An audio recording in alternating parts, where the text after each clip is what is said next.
Yep, thank you. Can you hear me? Okay, very good.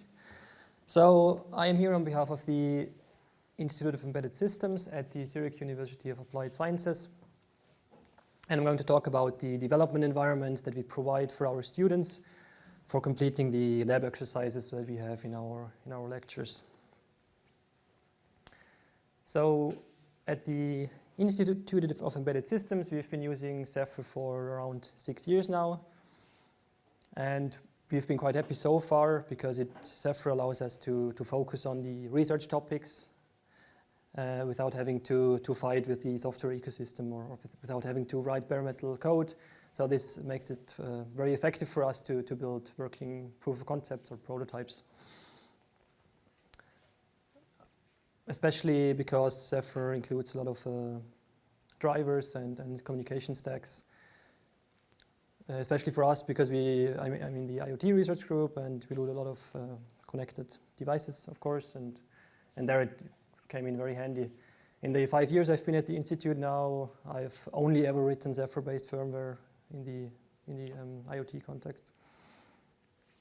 And we have then also started moving Zephyr into our courses. And in 2022 we conducted our first labs that were Zephyr-based. We have a bachelor's and a master's course that contains Zephyr-based labs. And there we basically use Zephyr as an implementation of general operating system concepts. So we show the students how an implementation of threads and scheduling and resource logs and all of that stuff, how that can look like when implemented in the real world. So we don't necessarily teach Zephyr as is, but we use Zephyr as an implementation of these topics. And we also have an embedded security course, more in the continuing education context, so more for companies and older individuals that are already integrated in the industry. And there we teach, we have a focus on the CRA in the theory part, but in the lab part we use Zephyr to teach about secure boot, secure firmware update, and certificate-based authentication, also using a secure element. And then of course we also use Zephyr everywhere where reasonably makes sense in student projects and bachelor thesis.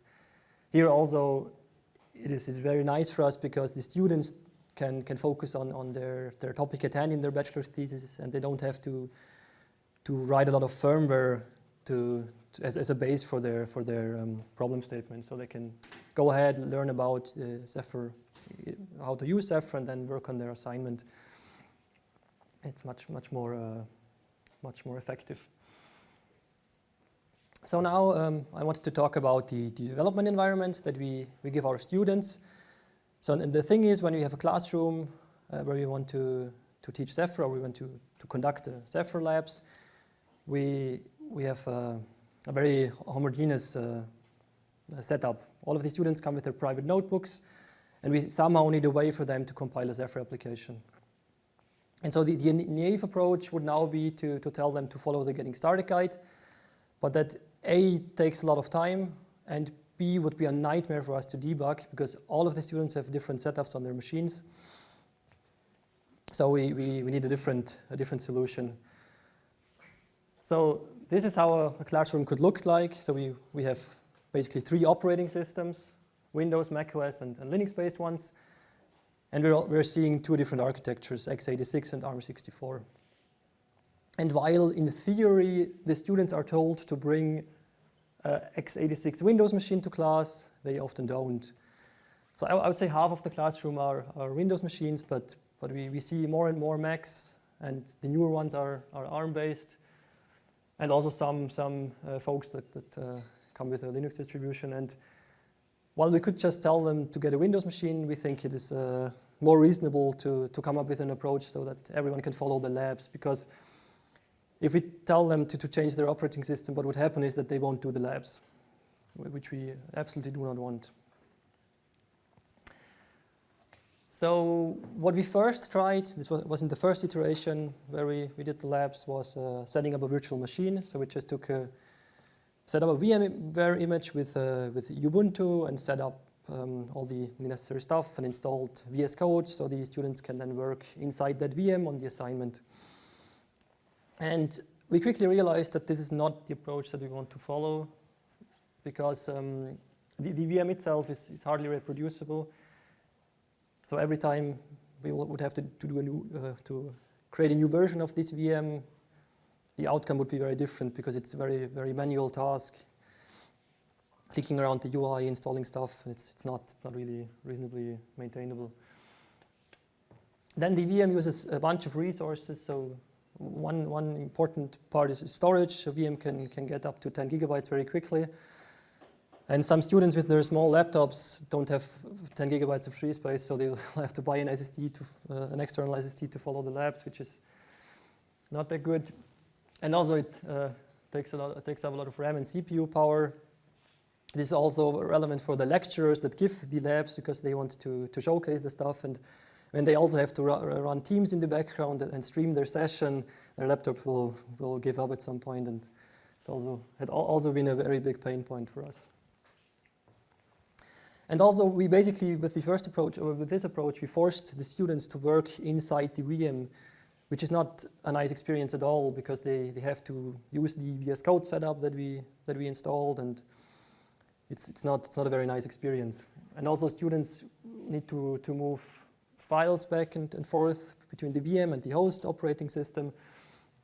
And we've seen that for some of these virtual machine runtimes, the file sharing is really not that reliable. When you have 30 students, there will always be some where the file sharing just doesn't work. And we don't really know why, and it's hard to figure out. And also because we installed a Ubuntu system, it at some point prompts the students to install updates, which we're absolutely not interested in because we want the students to work on the assignment instead of installing updates. So yeah, now we took a step back and wrote down the goals that we actually want this environment that we give the students to fulfill. So first, we want it to be uniform. So we want every student to have the exact same setup. We want it to be reasonably reproducible, such that we can generate new versions or different versions of this environment quickly and reproducibly. Then we want this environment want it to be easy to set up and use for the students.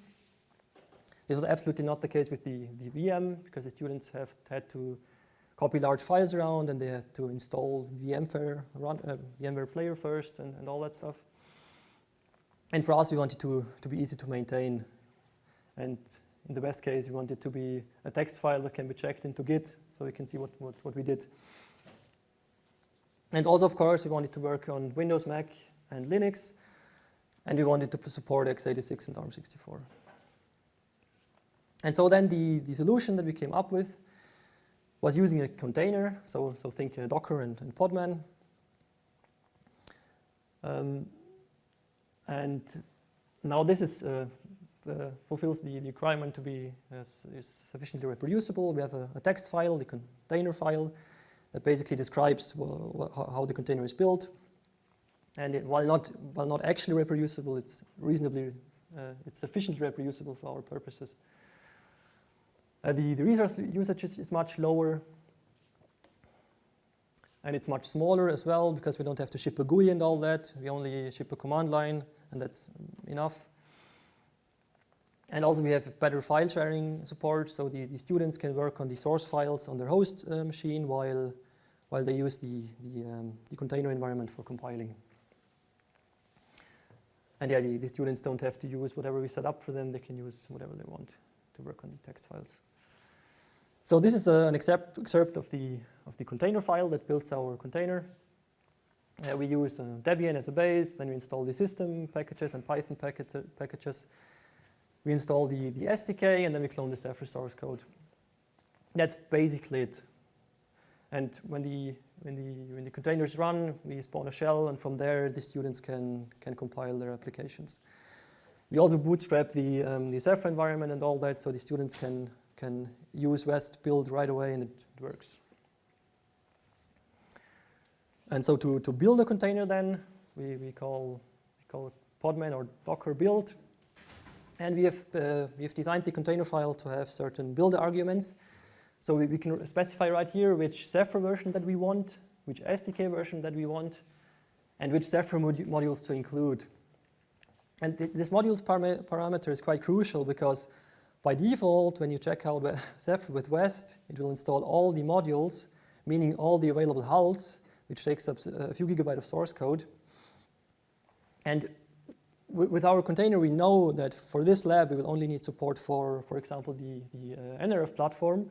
So we'll only include the Nordic hull and CMSys, and that's enough for us to build the application. And we save a few gigabytes of space, which is crucial in our case because we have to distribute this file to many students.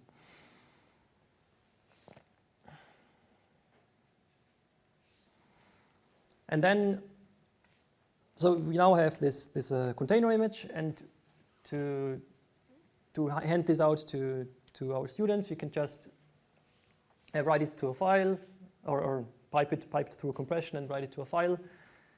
And then we can give this file to students, and the students that have a container runtime installed, they can import this file and then use it right away. So for macOS and for Linux, this is the exact solution that we use now. But for Windows, there is actually a better way. Windows has the Windows subsystem for Linux, WSL.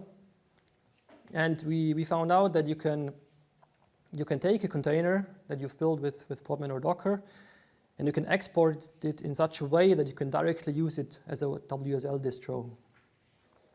So before we just exported the container, but now we can create an instance of this container, and then we can export the file system of this container and write that to a file.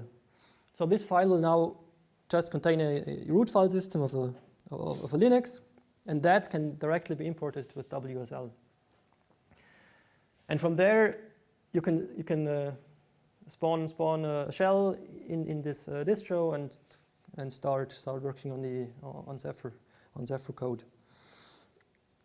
And that is a very integral part of why we're so happy with this solution, because with this, the students that have a Windows machine don't have to install anything. They just have to need a working WSL setup, which is more or less easy. I mean, with 100 students, we also have the odd ones that have very weird machines that just don't want to run WSL or produce very weird errors, but that is really the exception. So we are quite happy with this approach.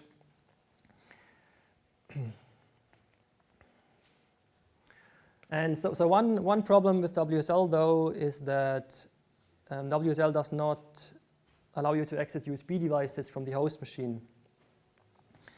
And while there are some hacks for getting this to work, we just use a GUI tool on the host. So we mostly need USB access for flashing the boards that we use in our labs.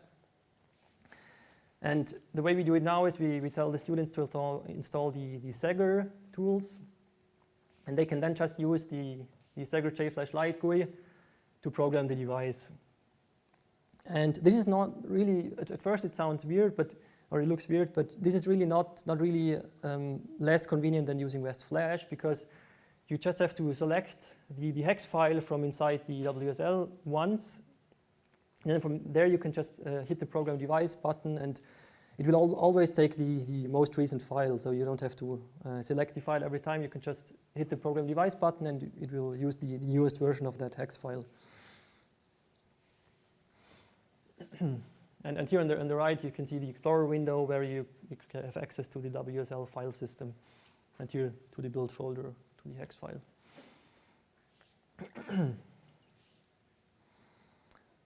So that was that environment. Here's the board that we use for the bachelor's and master's course, where we teach threads and scheduling and all that. And here we in one of the labs, we use the dining philosopher's problem to talk about resource logs and and possible deadlocks and how to solve them. And here we are using an STM discovery kit that is on top of a custom carrier board that adds additional buttons and I/O. And we are also, with that, we're also teaching some debugging possibilities. And one of the tools that we use is Zephyr System View, which we're also quite happy with because it's a nice tool to use it for demonstration. Here you can see for this Dining Philosopher's Problem application, you can see the different threads that are running. Yeah. And then this is the board that we use in the embedded security continuing education course. Here we're using an NRF development kit that has an STM secure element add-on board attached to it. And that we use for example, certificate-based authentication where the crypto handling happens inside the secure element and from the NRF board we just call the APIs of the secure element. So to wrap it up, we have now gone through around about 10 successful executions of our labs with the container solution. And we're quite happy with the results. So the container environment could cope very well with the homogeneous, heterogeneous landscape of the students' laptops. And it's a much better solution overall than using a VM, of course. And we're also now in the process of moving more and more of our non-Zephyr based labs to Zephyr as well. For example, we're currently working on labs for one module that uses Z-test for unit testing. But we're also moving some of the security related parts into the bachelor's course. And we're also looking into moving this stuff also into earlier semesters, because we think that, especially with the advent of the CRA, it will be harder to write bare metal applications in the field once the students start working after their studies.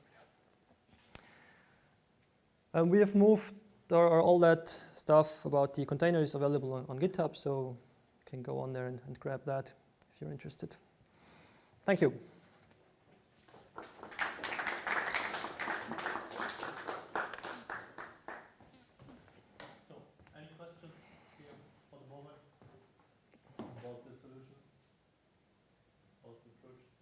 Yes? So you said VM is not reproducible, but now you're using the WSL solution for Windows. Yes.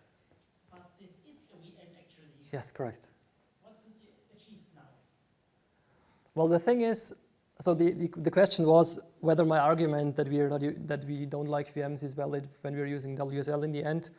The thing is, WSL is very much already set up by Microsoft for us, and it's very tightly integrated into the OS, so we don't have to touch it at all.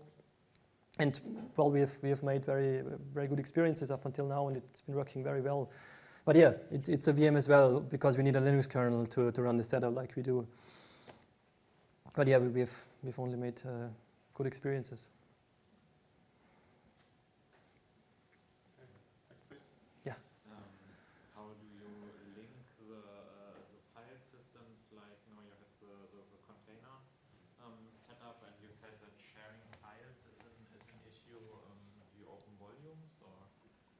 With Windows, you get that for free.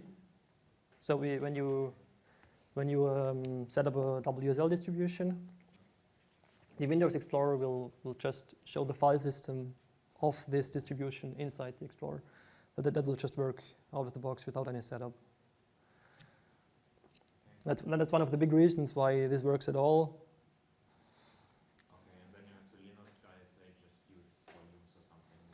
Yeah, the thing is, the Linux guys in our courses, they don't really need that much handholding because they're used to this stuff.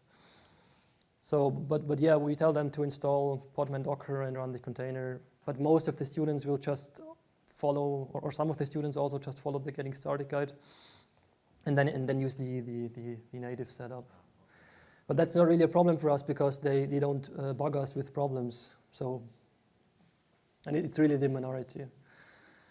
the more of a problem are the macOS people, because a lot of macOS guys also don't have a really a background, embedded systems background, and then it's sometimes a bit tricky to get them to, because they have to install the Podman or Docker runtime, and then they have to figure out how to import the, that's a little bit harder, yes. But also them, they are also a little bit used to that stuff, because in our bachelor's courses, they have a lot of modules where they have to fight the software. Yeah.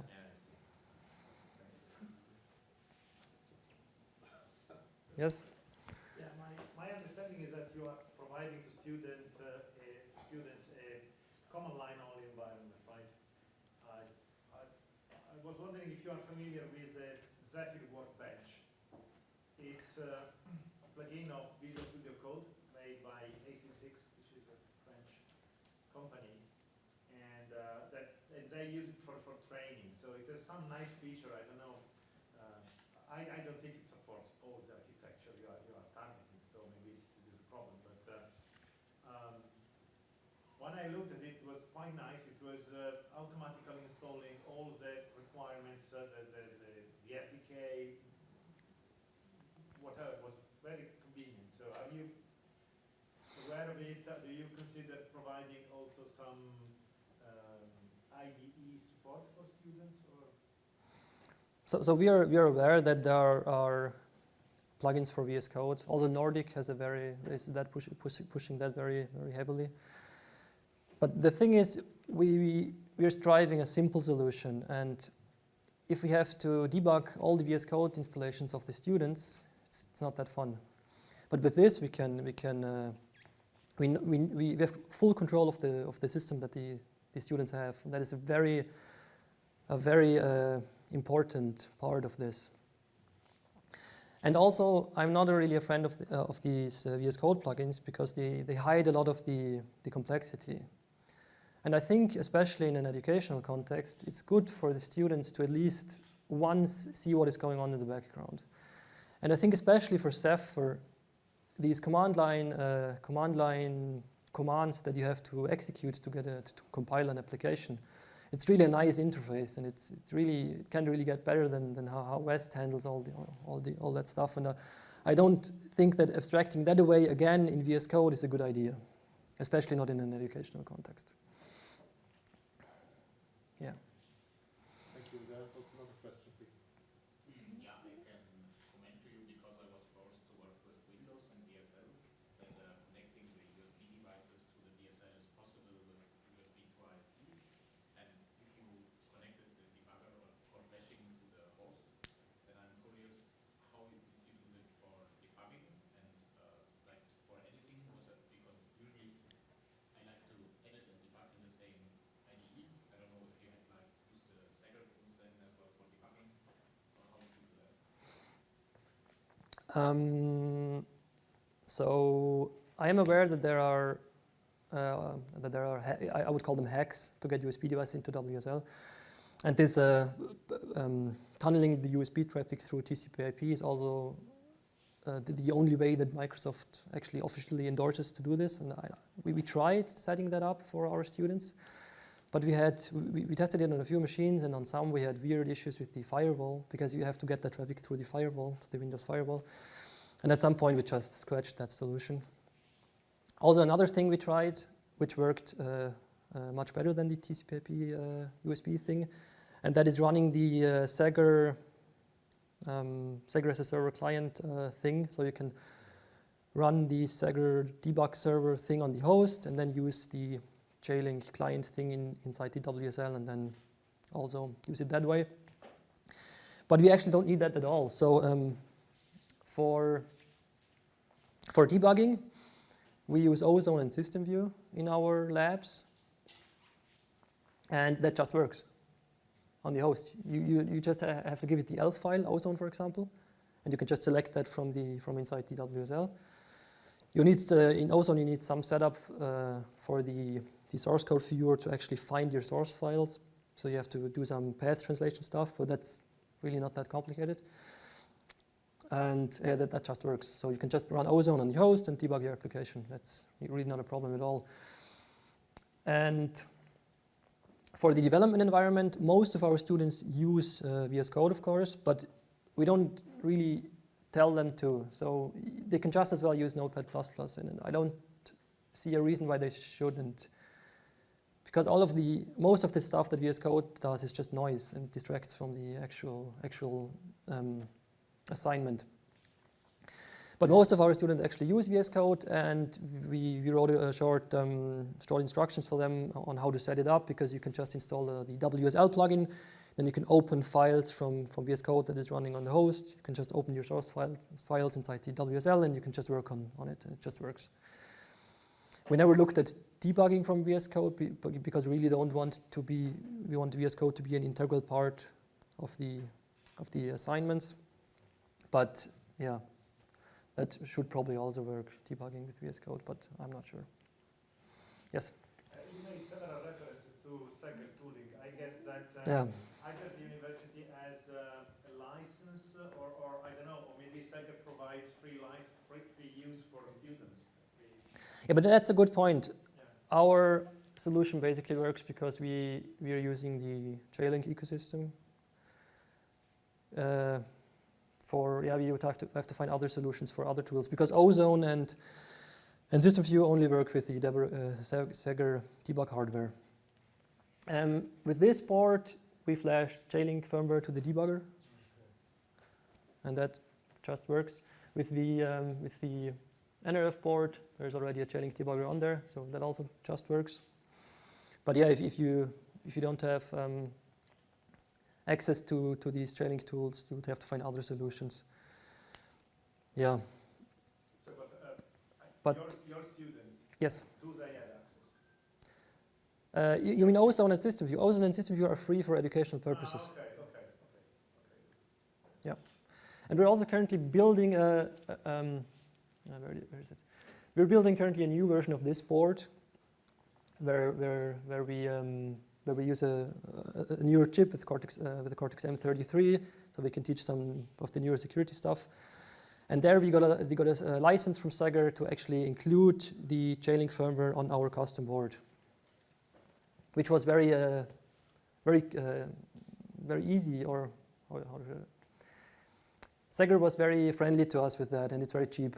So it's a good way, I think, if you want to use the Zephyr tools. I'm not saying the Zephyr tools are the best, but they work for us, and I think they're simple enough for the students to understand quickly. And they just work, at least from our experience. Maybe I can comment on what you just mentioned. Thank you. Overall, we spend only very little time with the students working on these assignments. So for us, really the most important point is to keep it as simple as possible. Sometimes it's only 4 to 5 hours. So depending on the subject. Yeah, we don't want the students to spend too much time on all this tooling stuff, because they will only use it for 5-10 hours in the labs, and then they will not need it anymore. Of course, it's different for the students that do their bachelor's thesis. For them, we normally try to convince them to install Linux and then help them there. But yeah, then it's a different topic then.